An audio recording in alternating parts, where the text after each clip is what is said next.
We got some pretty interesting information. It namely seems that the Twilight Pack we talked about in my previous video will be a pre-order bonus for the second season pass of Valhalla. It is namely referred to in the game files as Gear Set Year 2 Pre-Order Fire and Ice item set. And a big shout out to Andy Reloads and Petter for this information, because this of course means multiple things that I want to go over in this video, and we also got more info on this third expansion that seems to be releasing in early 2022. There will be no story spoilers whatsoever, just talking about some mechanics that already makes this sound way more exciting than Siege Repairs and Druids. A like on the video would of course really help me out, and let's go. There is still a Helix Credit Pack giveaway going on right now. You can enter via the link in the pinned comment, and I did a video on the steampunk armor you see right here on my dedicated new Assassin's Creed channel. We'll also leave a link to that in the pinned comment. Would be awesome if you could check it out and subscribe there. And nothing is changing, by the way, on the main channel. We're just doing some extra Valhalla stuff right there. You will hear Joyce more often there too. When comparing the Twilight Pack with the other upcoming Helix items, it was already clear that this one had a little less effort put into it. In the image shared by PlayStation Game Size, the mount looked way more like a hound, but as we see in the game, it's very clearly that cat from the Druids DLC, but made more evil with the fire eyes and of course the ice and lava effect. Sure, some changes here and there, but it's mostly similar. The bird is also not that exciting, and the axe can already be found in the game. Although, just like with the Sword of Eden, it will still be fun to use it once we get it.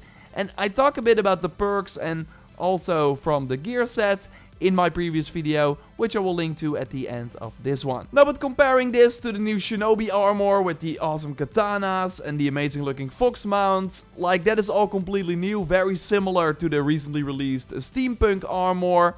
So yeah, it kind of makes sense that the destination for the Twilight Pack is different. Namely, a pre-order pack for getting the second season pass. Now, this is not confirmed. Petter has found many things in the files that turn out to be right, and they of course share that on Any Reload's channel, so link to that will be in the video description. So yeah, it could still change, but right now it seems to be the case. And yeah, this means that we have to pay for the second season pass. And it's not really surprising, because it sounds also way more substantial than the previous DLCs, as you will also find out in a moment when I go over more leaked details. No, but I did argue in a previous video that it will be an uphill battle for Ubisoft to get people to care about this new content. Valhalla launched in a poor state, many issues, has a massive, way too long main story that only 24% of the people finished, versus 38.2 for Odyssey, which was also a huge game. New free content like the tombs has only been completed by 1.1% of all the players on PS5,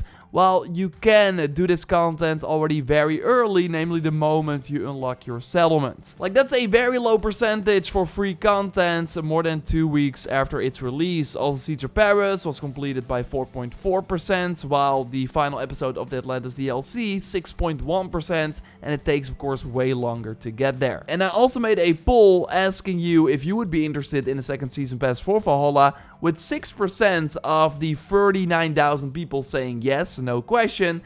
54% says no, I will not buy it, and 32% is on the fence. So Ubisoft will likely do everything to convince those people, and seems like the Twilight Pack is one way they plan to do that. But obviously they need more, like a cool trailer for the expansions is of course a big thing, but also they really have to convince everyone why right now is the best time to play Valhalla, especially with some big games coming out in 2022. Teasing the already leaked Odyssey crossover will of course get a ton of people excited, but I also think it's really important that they show a more substantial post-launch release cadence like Odyssey did as well, that every week or every other week there's something exciting going on in the game, and that we do not have these huge gaps between big updates. Really hope they can impress us. I will do a poll after the year 2 offering reveal and see what the score is then, so stay tuned for that. Right now, let's go over some new leaked info regarding that third expansion.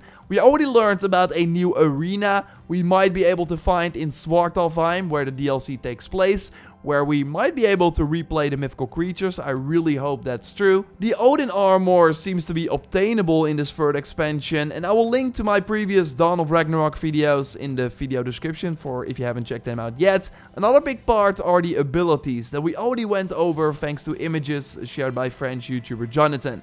Also a link to him in the video description. You likely remember the one where you can turn into a raven, right?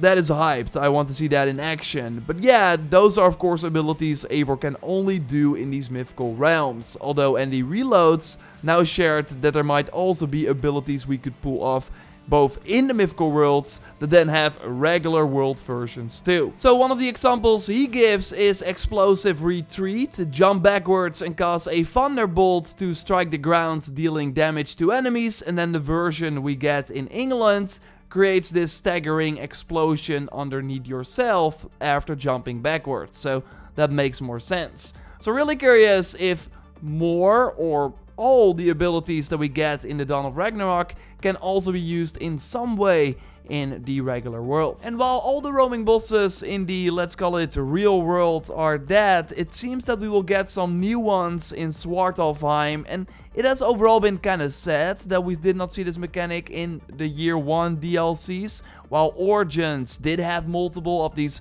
pretty challenging bosses in both expansions. And that really made sure that you would be careful when exploring the new regions, that maybe out of nowhere a big high-level boss would be hunting you down. There was no real threat in Ireland or Francia at all. Well, again, that seems to change with this third DLC. Andy namely talks about Sinmara's champions, her elite squad that is set out to eliminate Havi. So Eivor, of course, and they roam the world. Yes, please. And Sinmara is, by the way, a giantess and a consort to Surtur, the Lord of Muspelheim. So I really think that we first play this Svartalfheim DLC and then later in 2022 get to go to Muspelheim and maybe face Sinmara and Surtur.